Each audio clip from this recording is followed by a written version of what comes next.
Bismillahirrahmanirrahim. Assalamualaikum warahmatullahi wabarakatuh. Alhamdulillahilladzi bi ni'matihi tatimmu shalihat. Asyhadu an la ilaha illallah wa asyhadu anna Muhammadan abduhu wa rasuluh. Allahumma shalli ala Muhammadin wa ala alihi wa sahbihi ajma'in.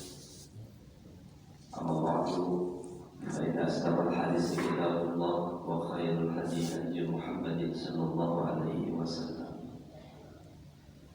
Wa qala ta'ala fi kitabihil karim, a'udzu billahi minasyaitonir rajim. Ya ayyuhalladzina amanu taqullaha wa tanzur nafsum ma qaddamat lighad wattaqullaha innallaha khabirun bima ta'malun. Para orang tua yang saya hormati, para guru, para hujaj, mobil khusus, pengurus DKM Masjid Al-Huda, semoga Allah senantiasa memberikan keberkahan kepada kita semua. Alhamdulillah, bersyukur pagi ini kembali Allah takdirkan kita bisa bermuajah, bersilaturahim. Dan setelah salat subuh beberapa saat ke depan, sebagaimana yang sudah diinformasikan oleh panitia, pagi ini kita akan duduk bareng. Cuma nggak ada kopinya aja. Ya, biasanya ngopi bareng. Ngopi itu ngobrol penting tentang iman. Ngopi. Semoga sehat Bapak Ibu semua. Alhamdulillah. Kita sekarang sudah memasuki bulan masih Zulqa'dah ya. Masih Zulqa'dah. Dan akan memasuki bulan Zulhijjah. 2 bulan atau 3 bulan ini adalah bulan yang berurutan, Zulqa'dah, Zulhijjah, Muharram. Ini adalah bulan yang sangat dimuliakan oleh Allah Subhanahu wa Ta'ala, sebagaimana yang disebutkan oleh Nabi dengan ungkapan al-ashhurul hurum, yaitu bulan yang sangat dimuliakan, Zulqa'dah, Zulhijjah, Muharram, dan bulan Rajab. Kalau orang Betawi nyebutnya Rajab, ya, orang Bojong-Bulur Rajab. Ya, apa ngawinin bulan Rajab? Ya, Allah muliakan 4 bulan ini di antara 12 bulan. Dalam 1 tahun itu ada 12 bulan. Inna iddatash syuhuri 'indallahi 12 syahran fi kitabillah yauma khalaqas samawati wal arda minha arba'atun hurum. Ya, ngomong kopi dan jahe ya. Luar biasa ya. Jadi sesuai ekspektasi ya. Terima kasih. Sesungguhnya bilangan bulan dalam 1 tahun itu ada 12 bulan. Dan itu telah Allah tentukan. Ya, Allah tentukan penetapan 12 bulan ini dalam 1 tahun. Allah telah tentukan bahkan pada saat Allah menciptakan langit dan bumi. Minha arba'atun hurum, di antaranya ada 4 bulan haram, bulan yang dimuliakan. Jadi kalimat haram itu adalah mulia. Kita mengenal istilah haramain, 2 kota suci, kota yang dimuliakan, yaitu Mekah dan Madinah. Ya. Tapi kalau bahasa fikih kita menyebutnya haram, perkara yang tidak boleh dikerjakan, ya, seperti minum khamr, kemudian berzina, melakukan perkara-perkara subhat dan lain sebagainya. Itu dalam kaidah fikih, haram itu adalah sesuatu yang harus dijauhi. Nah, kenapa 2 kota suci ini disebut haramain, 2 tanah suci? Memang kesuciannya sudah ada bahkan jauh sebelum Nabi Muhammad diutus oleh Allah ke dunia ini. Mekah itu sudah disucikan oleh Allah dengan keutamaan yang sangat besar. Karena di sana ada tempat yang sangat bersejarah, tempat yang sangat fenomenal, tempat yang sangat dirindukan oleh kita umat Islam, yaitu Ka'bah Baitullah. Nah, Ka'bah sendiri sebetulnya hanya seonggok batu yang ditata kemudian menjadi bangunan persegi 4, ya. Tetapi bukan batunya, bukan penataannya. Simbol dari nilai persatuan umat Islam itu ada di situ. Pertanyaan berikutnya adalah kenapa Allah meletakkan Ka'bah di satu tempat yang sangat panas, di sebuah gurun pasir yang tandus, ya? Kenapa tidak di Jati Asih? Ya?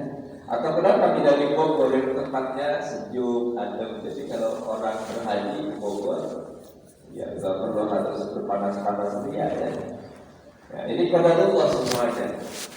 Takdir menghendaki bahwa Ka'bah berada di posisi yang telah ditentukan oleh Allah Subhanahu wa taala. Inna awwala baiti wudi'a lin-nasi alladzi bi Bakkah mubarakan wa hudan lil alamin. Jadi rumah yang pertama kali dibangun oleh Allah untuk beribadah manusia itu adalah Bakkah. Bakkah itu nama lain dari Mekah, ya, tempat yang sangat diberkahi oleh Allah Subhanahu wa taala. Berkahnya kota Mekah ini terkait dengan diijabahnya Nabiullah, doa Nabiullah Ibrahim alaihi salam. Berkahnya Madinah itu diijabahnya doa Nabiullah Muhammad sallallahu alaihi wasallam. Jadi dua tanah suci ini adalah dua tempat yang sangat favorit bagi umat Islam, ya. Mekah karena di situ ada Masjidil Haram, di dalamnya ada Ka'bah Baitullah, kemudian Masjid Nabawi di Madinah karena di dalamnya ada maqam Rasulullah Muhammad sallallahu alaihi wasallam. Walaupun makam Rasulullah itu bukan di dalam masjid, tapi di pinggir sebelah kiri. Ya, setelah pengembangan Masjid Nabawi, maka posisi masjid seakan-akan berada di dalam. Ya, dan ini yang sering diperdebatkan oleh para asatidz, para ulama terkait dengan kuburan di dalam masjid. Jadi di Indonesia itu kan banyak kuburan dalam masjid.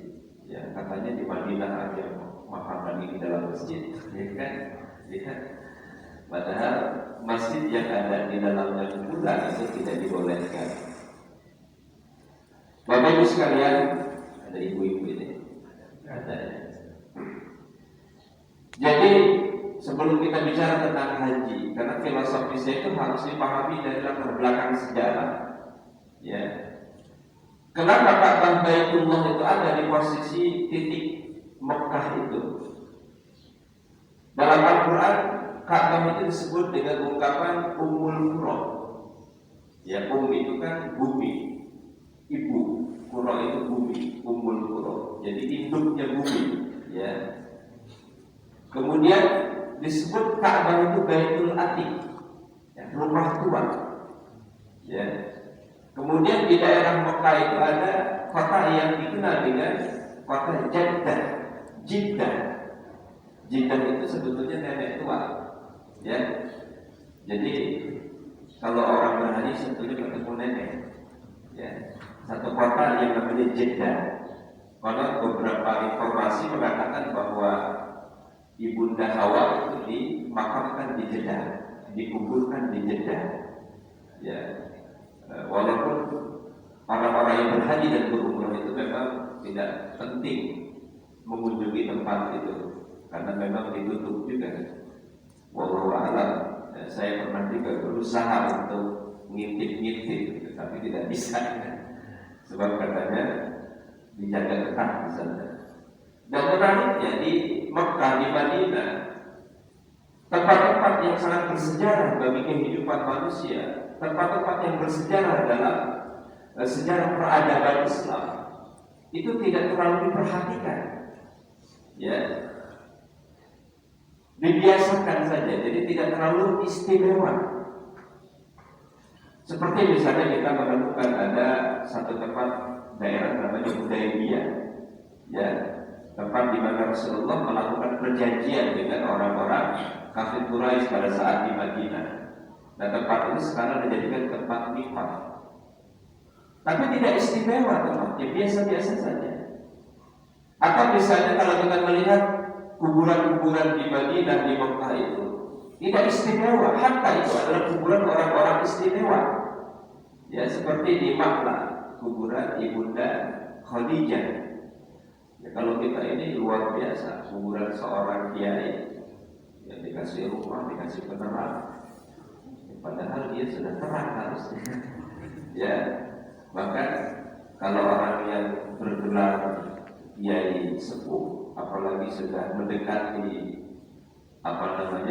kiai khos gitu ya, wali, itu tangannya sampai setiap bulan itu diganti karena orang yang berziarah itu kan amin tangannya. Ya, habis tanahnya. Karena kuburan Gus Dur dulu sebelum dibatu, ya, padahal ini juga terjadi pertentangan. Itu tanahnya habis Pak, diambil sama orang berziarah. Ya, ziarah berdoakan kaum wajiban. Jadi sampai juga itu yang tanah kuburan. Begitu istimewanya kuburan Hamzah di Jabal Kubur. Kita melongok ke dalam, hanya hamparan lapangan luas, nggak tahu posisinya di mana Hamzah. Ya, dan apakah ini sengaja? Iya. Para ulama Arab Saudi yang memang berkiblat kepada Imam Maliki memberikan satu penegasan kepada kita bahwa tidak penting itu tempat, tidak penting itu kuburan yang dibagusin, ya kan? Yang terpenting adalah simbolisasi dari nilai-nilai Islam itu ada di situ. Nah, kalau kita bicara tentang haji itu kan bicara simbol. Makanya orang-orang di luar Islam mengatakan bahwa orang Islam ini tidak masuk akal. Datang capek-capek ke Mekah, ya, tawaf keliling Ka'bah, dan kemudian sa'i dari Safa ke Marwah, melempar jumroh, wukuf di Arafah. Ngapain capek-capek? Ya, bicara haji, bicara simbol. Kalau hanya sekedar makna simbol yang kita bangun dalam pelaksanaan ibadah secara ritual, maka memang tidak ada nilainya sama sekali. Makanya dipahami nilai ini. Banyak orang-orang yang berhaji, banyak orang-orang yang berumrah tidak memahami filosofis, tawaf filosofis, sa'i filosofis, wukuf dan lain sebagainya. Ya, sehingga tidak ada kesan yang menarik dalam kesadaran dirinya untuk mengembalikan kedekatan dengan Allah Subhanahu wa Ta'ala. Makanya dibutuhkan penjelasan yang sangat komplit dan sangat lengkap tentang filosofis haji. Bukan sekedar hanya menggugurkan kewajiban bahwa dia telah melaksanakan rukun Islam, bukan hanya sekedar kajian-kajian fikih yang berbicara tentang halal haram, tetapi simbol-simbol itu harus diberikan keyakinan, kepercayaan, pemahaman yang utuh tentang makna dan hakikat yang ada di dalamnya. Dan ini penting. Ya, seperti harus diperjelas juga kepada teman-teman yang membuka travel haji, travel umroh, bukan sekedar bersaing untuk mencari jamaah, ya, kemudian membuat berbagai macam terobosan, ada ini, ada itu, apalagi kalau umroh itu sudah ada plus-plusnya. Nah, ini memang ya, ternyata bukan hanya pijit aja ada plus, umroh juga ada plusnya.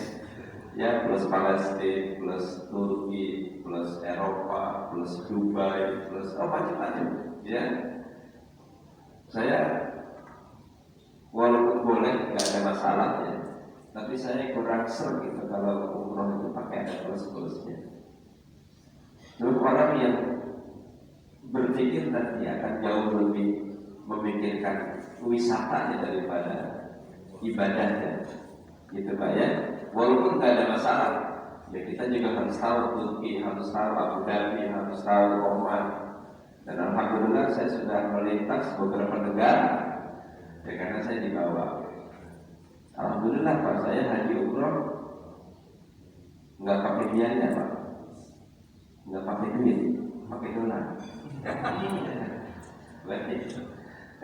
Jadi Ka'bah yang berada di tanah Mekah itu, tanah Mekah, ummul qura, induknya bumi di situ. Kota, yang qura itu kota, ummul qura, induknya kota. Disebut Baitul Atiq, rumah tua, ada jeda di situ. Karena beberapa catatan sejarah yang disampaikan oleh para sejarawan Islam, kenapa Ka'bah berada di Mekah? Karena titik dunia bumi itu ada di situ. Awal pertama kali Allah menciptakan bumi, menciptakan tanah itu adalah tempat persis di mana Ka'bah itu berdiri. Ya, bumi yang pertama kali diciptakan oleh Allah. Makanya esensi haji yang paling mendasar itu adalah ketika Allah meletakkan posisi tanah diciptakan yang pertama kali di situ, dan kemudian orang melaksanakan ibadah haji, hakikat yang sangat jelas itu adalah orang haji datang ke Mekah harus terbangun kesadaran bahwa dia itu dari tanah dan akan kembali kepada tanah. Ya Pak ya, Mekah itu kan tanah pertama kali yang diciptakan di bumi. Sementara manusia terdiri dari unsur tanah, maka hakikat yang paling hakiki adalah kenapa orang datang berhaji ke tanah suci Mekah Al-Mukarramah, karena tanah pertama kali diciptakan oleh Allah dekat dengan wilayah itu, sementara manusia diciptakan oleh Allah dari unsur tanah, maka dia harus menyadari dia tercipta dari tanah kembali menjadi tanah. Nah itu ya, dari beberapa catatan yang kita temukan. Nah Bapak Ibu sekalian, terkait dengan ibadah haji, kita sudah mengetahui esensi haji yang sebenarnya. Ya, kalau kita ingin membahas tentang keutamaan dan kewajiban haji, ini bukan berarti jamaah tidak tahu, bahkan sangat amat tahu, karena hampir sebagian semuanya sudah melaksanakan ibadah haji, insya Allah. Dan yang belum, kita doakan mudah-mudahan tahun depan berangkat. Ya, kalau Salman yang panggil, ya ada Salman. Sebab kalau dari panggil dia susah juga berangkat. Apalagi sekarang ada kebijakan usia di atas 65 itu. Ya, tidak boleh berangkat dengan alasan istita'ah. Apa itu? Kemampuan. Ya. Walillahi 'alan-nasi hajjul bait man istata'a. Jadi Allah memerintahkan kepada manusia untuk melaksanakan ibadah haji bagi orang yang punya kemampuan istita'ah. Nah, kebijakan terkait dengan usia yang di atas 65 tahun itu karena dinilai tidak memiliki kemampuan dalam hal fisik. Ya, sebab haji ini ibadah fisik. Dan di Indonesia tahun kemarin, bahkan tahun ini ya, yang berangkat ini, banyak para jamaah yang sudah bertahun-tahun menunggu, menanti, ya, sudah lama datang, tapi posisi hari ini dia berusia di atas 65 tahun, akhirnya harus menerima kenyataan tidak berangkat. Saya punya saudara di daerah Ciputat, ya, suami istri mendaftarkan haji sudah beberapa tahun, mungkin 10 tahun, ya. Nah pada rumah suaminya meninggal. Tiba-tiba pada musim haji, tahun lalu namanya sudah muncul, tapi Covid tidak jadi. Tahun ini pun kemudian namanya tidak muncul karena usianya sudah merangkak mendekati usia 65 ke atas. Tidak jadi, tidak ada namanya, batal akhirnya. Allahu Akbar, apa yang terjadi Bapak-Ibu sekalian? Ya, bayangkan orang yang sudah menanti sekian tahun, rindu dengan kekasih yang ditemuinya, tiba-tiba sang kekasih berdua, dan kecewa jadi, ya. Dan kekecewaan itu sangat manusiawi, saya pikir, sangat manusiawi. Walaupun secara hakiki haji ini adalah perkara yang terkait dengan ketentuan Allah kepada siapa yang diberangkatkan. Saya selalu bilang dalam manasik haji atau umroh, haji ini Allah bukan hanya memanggil orang yang mampu, tetapi memampukan orang yang terpanggil. Ya Pak. Jadi kalau Bapak Ibu belum umroh, belum haji, hatinya terpanggil dulu. Maka ketika terpanggil kemudian dia berdoa terus merindukan tempat itu, maka insya Allah satu saat Allah akan memberangkatkan orang tersebut. Walaupun secara materi banyak orang yang tidak mampu, ya, sebab memang haji ini banyak orang yang mampu tapi tidak mau, banyak orang yang mau tapi tidak mampu. Tapi kalau Allah berkehendak tidak ada yang sulit, pasti akan terjadi satu masa orang yang tidak mampu secara materi, Allah akan berangkatkan dengan cara yang berbeda. Ya, punya teman seorang ustaz, baru jadi ustaz sebetulnya, beberapa tahun lalu berangkat sama saya umroh, ngajar privat di sebuah rumah tangga. Baru 2 hari Pak ngajar privat anaknya. Ya. Nah pada waktu keluarga itu mau berangkat umroh, jadi ibunya, suaminya, sama anaknya 2 orang, kemudian kakeknya. Nah karena kakeknya sudah berusia sepuh, butuh orang untuk terus mendampingi, sementara keluarga itu ingin fokus beribadah. Ya, artinya tidak dihalangi dengan kelemahan orang tuanya, maka dia butuh orang untuk terus membawa dorong roda. Itu satu start teman saya itu baru 2 kali Pak privat di rumahnya. Ya, tiba-tiba dipanggil besoknya, ada apa ya? Saya dipanggil, Ustaz, sudah pernah umroh? Buru-buru umrohku saya masih mantap. Nah terus mau nggak Ustaz umroh? Coba ditanya begitu gimana? Siapa yang tidak mau umroh? Ya dalam hati ini ibu main-main, ya kan? Begitu Ustaz, cerita ini ada ayah saya tapi sudah sepuh. Jika memang Ustaz berkenan, ya nanti tolonglah dibantu gitu kan. Ustaz nanti berangkat umroh. Kapan ibu? 2 pekan lagi. Langsung tersungkur sujud, ya kan? Dia pulang dari rumah itu sampai makannya nangis dan pelan-pelan. Ya, Ustaz berangkat umroh. Nanti urusan paspor, urusan meningitis, pokoknya urusan Ustaz duduk manis saja. Yang penting nanti bantu saya bawa orang tua saya. Ya, rupanya memang orang itu sudah tua, baik muslimah. Pada Allah kemudian berangkat dengan travel saya dan satu kamar dengan saya. Setelah umroh kelar, ya, dia nangis dan jadi cerita kepada saya, Allah Akbar, saya kayak begini. Begitulah ternyata memang Allah tidak hanya memanggil orang yang mampu, tapi memampukan orang yang terpanggil. Di hati satu saat itu memang sudah sekian tahun merindukan Ka'bah. Jadi dia kalau melihat Baitullah itu di TV, di gambar, dia nangis. Makanya Bapak Ibu nangis saja dulu. Ya, nangis saja dulu. Ya, nangis dulu, melihat Ka'bah nangis, melihat orang berangkat haji nangis, melihat orang berangkat umroh nangis. Jadi hatinya bergetar kalau ada tetangganya itu berangkat umroh. Bergetar jiwanya ketika ada masuk di bulan haji. Bergetar jiwanya ketika nonton TV, orang sedang tawaf dan lain sebagainya. Ya, saya nangisnya lama Ustaz. Rupanya Allah kabulkan.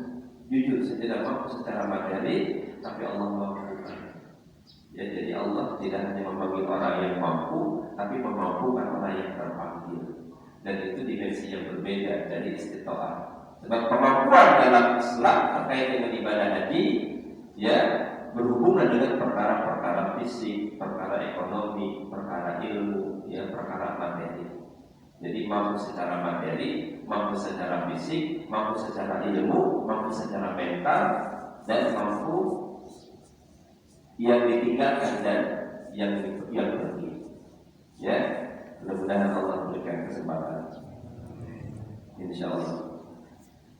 Jadi kalau kita bicara tentang kewajiban haji, Bapak Ibu sekalian, haji ini diwajibkan dalam Islam itu di tahun ke-6 Hijriah. Ya. Jadi belum ada pelaksanaan ibadah haji itu pada saat Nabi berada di Mekah, periode Mekah, belum ada. Jadi sudah hijrah ke Madinah. Banyak ibadah-ibadah dalam Islam seperti puasa itu tahun ke-2 Hijriah. haji di tahun ke-6 Hijriah. Kenapa? Karena memang pada saat berada di periode Mekah itu yang banyak ayat-ayat turun terkait dengan masalah akidah tauhid. Ya. Yang kedua alasannya kenapa? Karena umat Islam masih sangat sedikit, masih bisa dihitung jumlahnya pada saat di Mekah. Tapi ketika Rasulullah hijrah ke Madinah, baru kemudian di Madinah Rasulullah membangun peradaban, membangun komunitas, membangun kaum. Ya, sampai beliau kemudian menjadikan Madinah Al-Munawwarah itu sebagai kota. Ya, Madinah itu artinya kota. Al-Munawwarah kota yang disucikan, yang dimuliakan. Madinah Al-Munawwarah. Dan ternyata di Indonesia juga ada, ya, tempat yang munawar, Sentul. Saya pernah datang ke Sentul, ada tulisan Sentul Munawar, luar biasa, ya. Jadi di Indonesia banyak ada tempat suci namanya Sentul, Sentul Al-Munawar. Nggak tahu siapa yang ngapain itu. Ada tulisannya Pak, pernah lihat ya? Pernah nggak? Coba Bapak masuk ke Sentul sana, yang menuju ke arah Gunung Babakan Padang, Gunung Pancan, Sentul Munawwarah. Luar biasa, ini ada tempat suci kedua di dunia setelah Mekah. Al-Madinah Al-Munawwarah. Indonesia memang luar biasa, ya, karena biasa juga. Ya. Jadi Madinah itu kota, ya. Dulu namanya Yasrib. Ketika Nabi datang ke situ, namanya Yasrib. Untuk memuliakan tempat itu maka diganti dengan Madinah Al-Munawwarah, kota yang bercahaya. Cahaya akidah itu kemudian terang di Madinah. Cahaya iman kemudian menyeruak ke seluruh tanah Arab dari Madinah. Rasulullah membangun peradaban, membangun komunitas, membangun kaum, hingga kemudian Madinah menjadi sebuah kota dan ibu kota negara. Jadi kalau ada umat Islam yang menginginkan negara Islam, karena memang ada contohnya dari Nabi. Nah ini kita kaget juga di baru-baru ini, ya, polisi menangkap seorang guru, ya, seorang ustaz, karena memang dia punya komunitas namanya Khilafatul Muslimin, Abdul Qadir Banajan. Ya, di Bekasi itu ada Pak, di Pekayon, komunitas Khalifatul Muslimin. Namanya memang menakutkan Indonesia, ya, Khilafatul Muslimin. Jadi kesannya bahwa dia akan membuat negara Islam. Padahal saya juga bersahabat dengan teman-teman itu, ya. Mereka mengikuti alur kegiatan program pemerintah, sekolahnya juga mengikuti, ya, proses pendidikan negeri dan swasta, mengikuti proses pendidikan. Jadi sebetulnya nggak ada masalah. Ya. Apa bedanya Khilafatul Muslimin dengan Muhammadiyah, dengan Nahdlatul Ulama? Kan sama saja namanya. Cuma karena itu khilafah, ada sebuah pesan bahwa dia ingin mendirikan kerajaan Islam di situ. Nah, Indonesia ini sangat momok terhadap khilafah. Pemerintah kita ini sangat takut terhadap khilafah. Padahal nggak mungkin juga melakukan makar, karena teman-teman di gerakan-gerakan dakwah ini tidak punya apa-apa, hanya punya semangat untuk mengislamkan. Tidak ada masalah. Ya, ini mau mudah-mudahan nggak ada saya dilapor. Jadi silakan saya dilapor deh. Tidak ada masalah. Tapi ketakutan luar biasa. Sebetulnya bukan pemerintah takut, tetapi ada bisik-bisik dari kekuatan yang lain agar Islam itu tidak berkembang di Indonesia. Nah, itu jadi marah saya. Kita ngomong aja jadi. Mohon maaf ini lupa. Jadi agak emosi emang. Ya, baik. Itu satu dari persoalan umat Islam yang ada di Indonesia. Target yang mereka harus kerjakan adalah selain membumi haluskan gerakan-gerakan Islam, HTI sudah dibubarkan.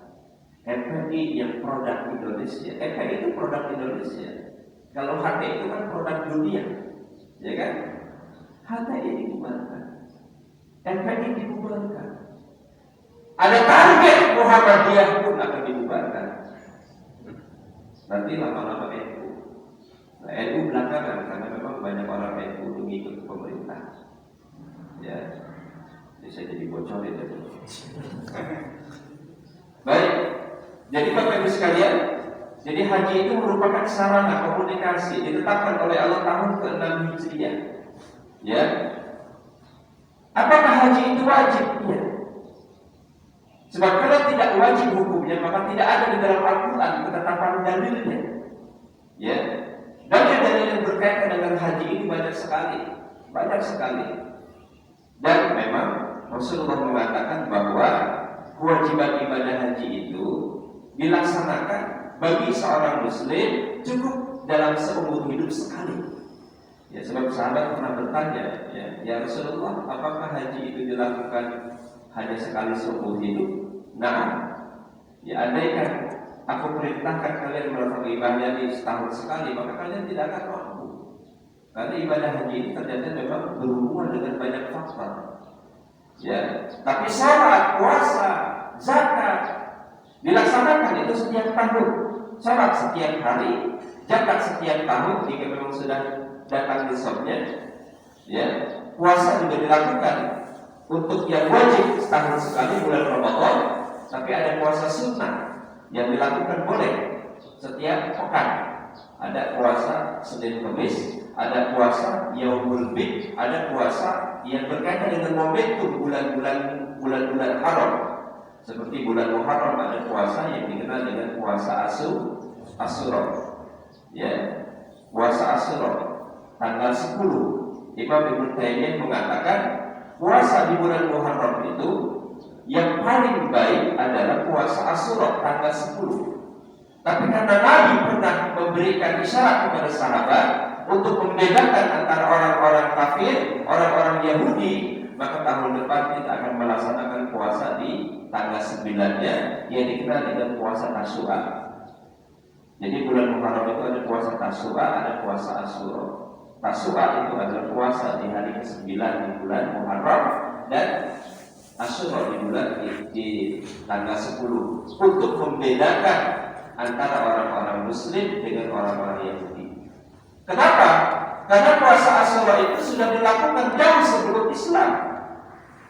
Ketika Nabi hijrah ke Madinah, orang-orang Yahudi Madinah sudah melaksanakan puasa.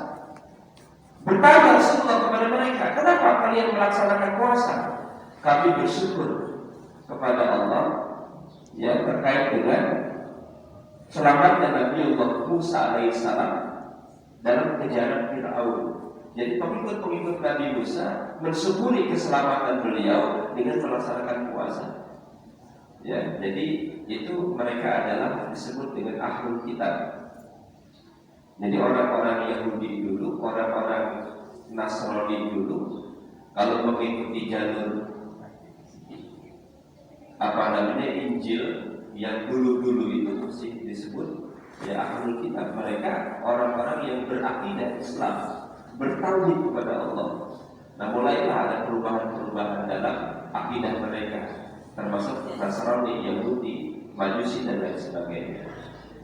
Nah, Bapak Ibu sekalian, jadi ibadah haji ini merupakan satu bentuk ibadah di dalam Islam, ya, ditetapkan oleh Allah tahun ke-6 Hijriah dan masuk dalam kerangka rukun Islam.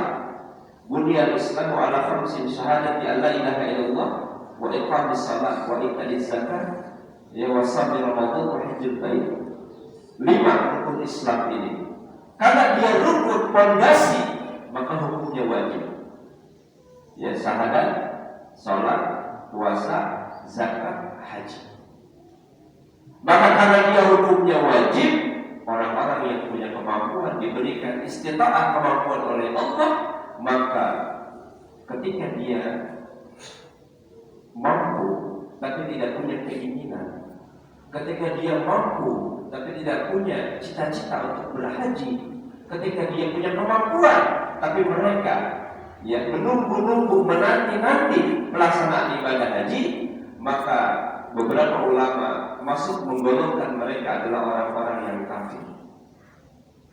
Berarti menunggu. Jadi segera yang mau, masa punya istri 4 mampu, haji nggak mampu. Orang yang punya istri lewat lebih dari 1 mampu, ya. Padahal satu ngelamar istri kan biayanya ya mahal sekali. Sudah dinikahi, dikasih rumah, ya, dikasih jatah, ya kan, haji nggak mampu, ya. Dan keutamaan haji, al-umratu ilal umrah kafaratu liman bainahuma, al-hajjul mabrur laisa lahu jazaa'un illa jannah. Umrah ke umrah, ya Pak, ya, itu merupakan kafarah, penebus dari segala kesalahan yang pernah kita lakukan. Al-hajjul mabrur laisa lahu jazaa'un illa jannah. Dan haji yang mabrur itu tidak lain balasannya kecuali surga. Subhanallah, Pak. Jadi pintu masuk surga itu banyak memang. Tetapi haji ini adalah ibadah yang paling afdol kata Nabi, selain jihad fisabilillah. Ya. Ketika Aisyah bertanya, ya Rasulullah, bukankah sudah ada jihad? Betul. Lantas apakah kami juga perlu berjihad? Tidak. Lantas apa yang dilakukan? Ya, haji mabrur. Jadi wanita yang merasakan ibadah haji itu pahala sama dengan pahala jihad fisabilillah. Makanya nilai haji ini luar biasa. Ya. Dalam riwayat hadis Bukhari Muslim, al-hajjul mabrur laisa lahu jazaa'un illa jannah. Dan haji mabrur tidak ada balasan yang pantas baginya selain surga. Imam Nawawi menjelaskan yang dimaksud tidak ada balasan yang pantas selain surga adalah bahwa haji mabrur tidak cukup jika pelakunya dihapuskan sebagian kesalahannya, maka dia memang pantas untuk masuk ke dalam surga. Jadi kalau ibadah-ibadah lain, ya, dihapuskan dosa-dosanya. Tapi Imam Nawawi mengatakan tidak cukup orang yang berhaji dihapuskan kesalahannya, harus masuk surga. Tapi tentu pelaksanaan ibadah haji yang masuk surga, pelaksanaan haji yang bagaimana? Ya, ibadah yang menjadikan seseorang itu masuk ke dalam surganya Allah, ibadah yang bagaimana? Dalam manasik saya selalu memberikan pemahaman begini. Ada 4 persiapan penting yang harus dilakukan oleh orang yang berangkat haji atau ibadah dalam konteks secara umum. Yang pertama adalah murnikan akidah dari segala pengaruh kemusyrikan. Ini dulu penting. Banyak orang yang masih punya keyakinan syirik, belum bertawaf kepada Allah, dia sudah berangkat haji. Ya, bahkan katanya supaya bisa nanti kuat, ibadahnya sehat, ibadah. Ya, Ustaz Sulaiman Jakawirus, Allah yarham, beliau pernah cerita, beliau kan pintar sekali memerangi kesyirikannya. Jadi ada jamaahnya dari pedalaman ikut dia. Dia sudah wanti-wanti, pokoknya jangan ada yang bawa benda-benda yang diyakini sebagai pengurang, apalah bentuknya begitu. Ya, tiba-tiba ada jamaah yang disambungnya itu ada batu.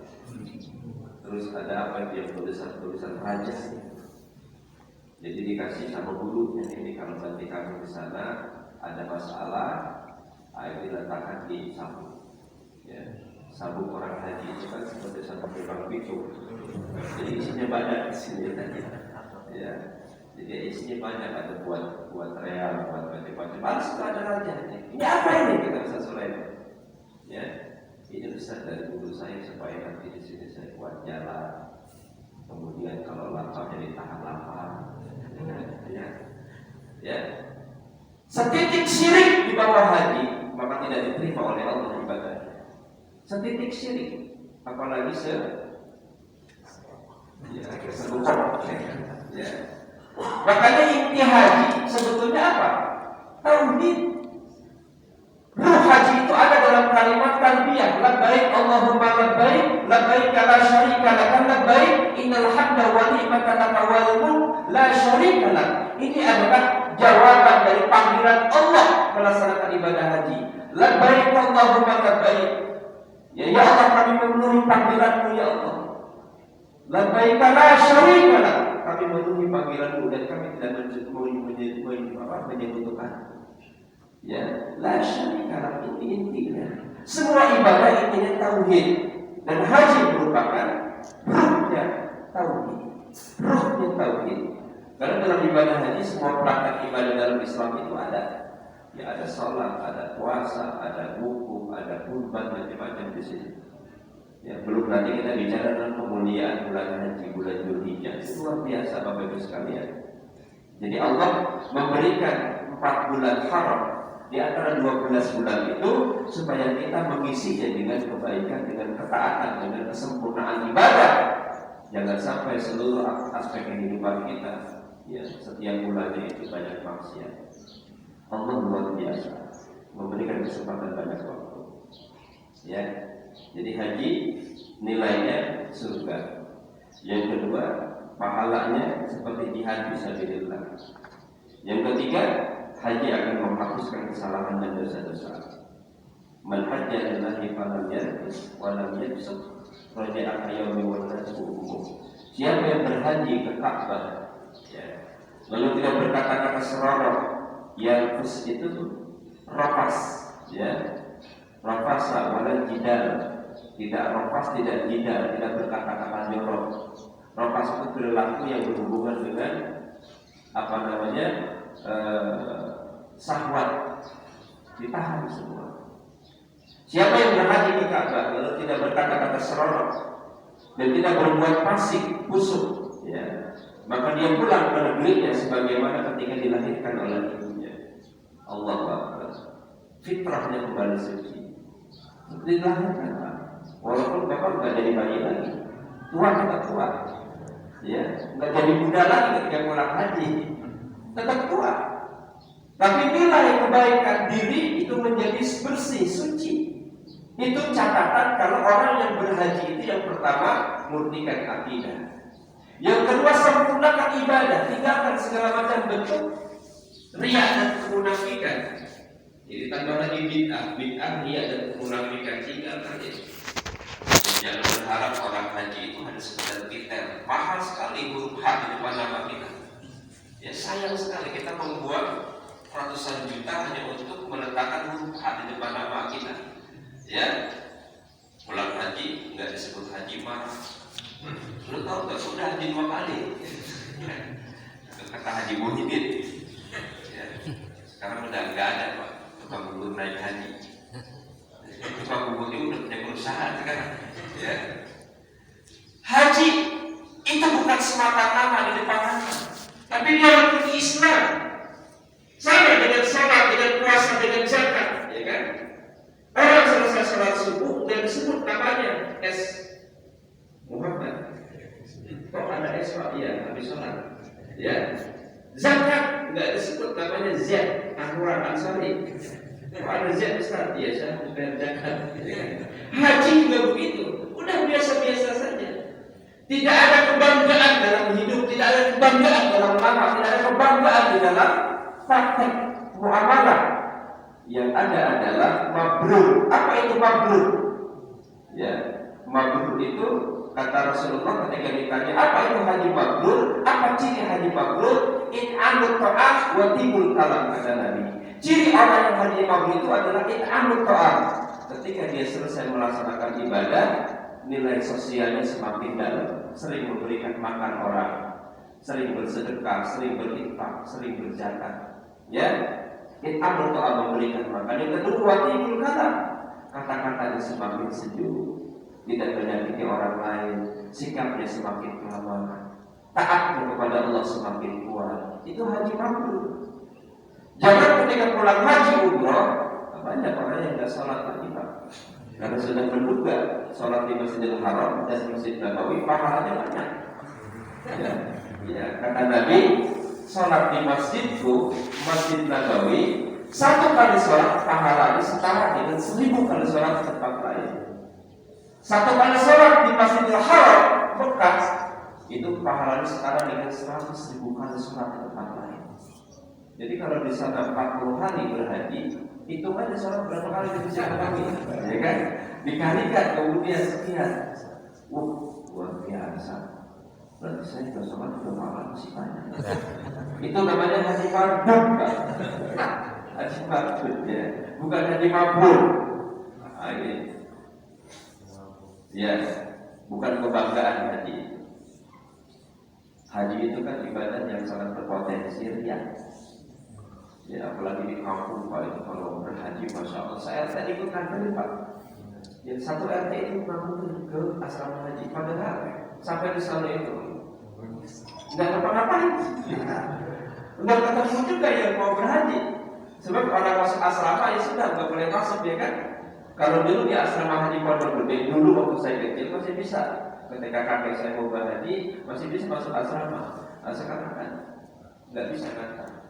Satu RT ada umroh aja begitu. Ya, yang mahal sebetulnya umroh dan haji itu bukan berangkatnya, tapi acaranya. Acaranya. Ada juga yang begitu dan saya undang. Ustaz, saya mau haji ini, istri saya sama saya, oh ya alhamdulillah. Nanti ada acara wali madrasah sama dan ceramah ya, saya ceramah diundangkan. Nah, besoknya lagi dia undang lagi, kan sudah Pak. Kemarin kan di rumah saya, di rumah istri, mertua saya belum. Oh gitu, ya. Nanti juga kita ngadain wali madrasah yang ketiga di mana? Di rumah anak saya Pak. Nah, saya bilang yang keempat nggak ada. Ya. Ya Ustaz senang-senang aja diundang kan? Saya bilang yang kelima sekalian Pak. Nanti pulang juga Pak. Nggak ada tas pulang aja lagi. Ya. Jadi haji. Dan jangan takut mengeluarkan biaya untuk haji. Sama juga jangan takut kita mengeluarkan biaya untuk memberikan nafkah anak dan istri kita. Kenapa? Sebab semua yang kita keluarkan itu akan dijamin oleh Allah dikembalikan. Dan nggak ada sejarahnya orang berangkat haji pulang jadi miskin. Nggak ada sejarahnya orang sering umroh pulang jadi susah. Ya walaupun jujur, jangan lihat melaksanakan ibadah umroh itu karena keuntungan dunia. Ya, ini jamaah ini saya karena banyak jamaah jadi banyak pengalaman. Ada jamaah satu rumahnya di Pejompongan. Ya, dia bisnisnya garmen di daerah Tanah Abang. Jadi cerita sama saya di Mekah. Kalau satu kamar Ustaz, sebetulnya saya haji ini kepengen pertama usaha saya lancar. Ya. Qadarullah Bapak Ibu. Ketika dia pulang umroh, dia dapat order Pak. Garmennya itu luar biasa. Ya, ternyata Allah kabulkan doa saya Ustaz. Sebulan setelah pulang, dia dapat order. Nah kemudian beberapa bulan setelah itu, dia dapat saran Ustaz, saya mau berangkat umroh. Dalam hati, wah kayaknya antum pengen dapat order lagi, ya kan? Berangkatlah ceritanya. Di Madinah cerita, Ustaz, saya sebelum berangkat haji ini kepengen ada ruko di sebelah rumah saya kepengen beli Ustaz. Ya kan? Apa yang terjadi Bapak Ibu sekalian? Qadarullah Pak. Demi Allah dia cerita.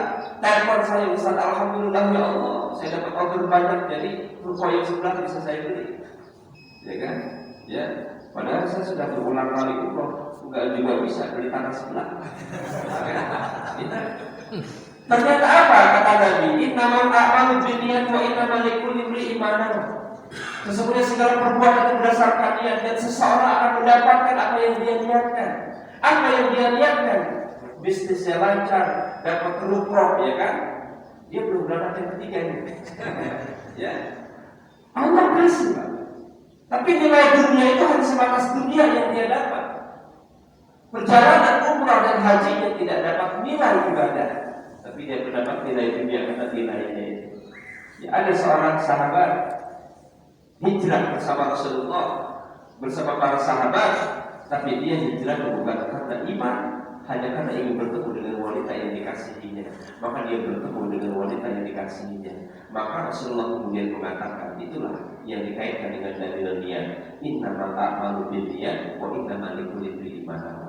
Jadi kalau kita niat beribadah karena Allah, maka kita akan dapat ridha Allah dan akan dapat dunia dari Allah. Tapi kalau kita niat ibadah bukan karena Allah, karena dunia, kita dapat dunianya, tapi nilai pahalanya tidak dapat. Gitu, ya. Kita salat taklim, ya ada nasi uduk. Ibadah dapat nasi uduk dan Tapi kalau kita nilai nasi uduk nanti subuh, ya walaupun dia subuhnya nasi uduknya dapat, tapi pahala juga. Ya, caranya hari ini. Masya Allah, saya ini bungkusannya banget. Ya, yang berikutnya adalah bahwa orang yang berhaji itu adalah tamu Allah. Ya, jadi tamu Allah itu ada 3, Pak. Yang pertama adalah yang menjadi tamu Allah, duyufullah wa duyufur rahman. Yang pertama itu adalah orang yang berjihad fisabilillah. Jadi orang yang berjihad fisabilillah itu merupakan tamunya Allah. Allah sudah nanti itu orang yang berjihad. Ya, dia termasuk yang jihad, yang mengurus masjid, tamunya Allah. Jadi sudah ditunggu oleh Allah mengurus masjid. Ini kapan orang kembali kepada saya? Ya, wafdullah, orang berhaji, ya. Jadi yang pertama al-ghazi fisabilillah, orang yang berperang di jalan Allah. Wal haji wal muqtadir, wafdullah, orang yang berhaji serta berumrah adalah tamu-tamu Allah. Ya, mereka pun akan memenuhi panggilan Allah Akbar. Jadi haji itu adalah tamu Allah. Makanya kalau kita bertamu dengan seseorang, apalagi itu pejabat, ustaz, kiai, ya kan, kita kan sudah persiapkan dengan segala macam persiapan yang matang. Pakaian harus rapi, bawaan harus banyak, ya kan? Bagaimana kita bertamu kepada Allah Subhanahu wa Ta'ala, pemilik segala kesempurnaan, pemilik segala wahyu, pemilik segala rezeki, pemilik segala kehidupan. Maka kita datang kepadanya, menghinakan diri kepada Allah Subhanahu wa Ta'ala. Jangan engkau mempertahankan egoisme, sifat individualisme, sifat materialisme. Ya, dalam haji ada ibadat kurban, orang yang perlu kurban, maknanya dekat. Orang yang berkurban itu harus menyembelih sifat-sifat hewaniah yang ada di dalam diri. Makanya sifat hewaniah harus disembelih, Pak. Ya, kurban itu makna simboliknya apa? Bukan sekedar memotong kambing, mencurahkan darahnya, tapi simbol dari kurban itu adalah dirimu harus menyembelih sifat ego, dirimu harus menyembelih sifat individualisme, dirimu harus menyembelih sifat materialisme. Ini harus minum dulu.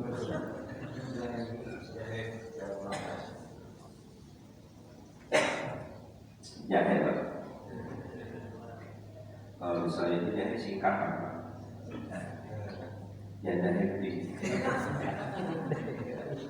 Saya kan segala macam sama ojek gitu, ada aja masukannya ya. Ya kan? Jadi menyembelih sifat-sifat ego, anania, sifat anania. Anania itu anak, aku, keakuan. Ya, hasad, kedengkian itu harus disembelih. Nah, begitu pentingnya haji sampai Umar bin Khattab di masanya itu, ya, beliau memerangi orang yang tidak berhaji. Di masa Abu Bakar Siddiq ketika beliau jadi khalifah, memerangi orang yang tidak bayar zakat. Di masa Umar bin Khattab, orang yang mampu diperangi kalau dia tidak berhaji. Begitu pentingnya haji.